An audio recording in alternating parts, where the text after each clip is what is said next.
պարոն Ավետիսյանը էլ այստեղ չլինի, դրա համար հիմա քանի է պարոն Ավետիսյանն էլ այստեղ է, մի հանգամից կարելի է որոշումը քննարկել։ Բայց բերեք պարոն Ավետիսյանն էլ Շնորհակալ եմ ինձ այդքան կարևորելու համար, վստահաբար կարևոր հարց են քննարկում, բայց հանրությունից թաքցնելու բան չունենք, չէ՞, պարոն Թումանյան, չէ՞։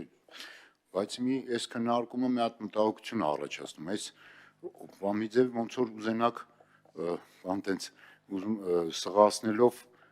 էս էլ բերել օրակարգ տանել, որովհետև օրինակ Հիմա նայեք, տեսեք, չէ, իրականում հովանավորություն, բայց եթե այդ լիներ բացարձակ գործիք, վստահ եմ նաև այստեղ էկոնոմիկայի նախարարությունն էլ ներկա, եթե լիներ բացարձակ գործիք, այս ձեր ասած տրամադրականություն առաջ տանելով նախընտրականա չենք հավաքվի բան, դե եկեք մի հատ նորմ ավելացնենք, որ կառավարությունը ցանկացած արտադրանքի ներմուծման նկատմամբ կարա ասենք կիրառի պայմանական բան, այսքան տուրք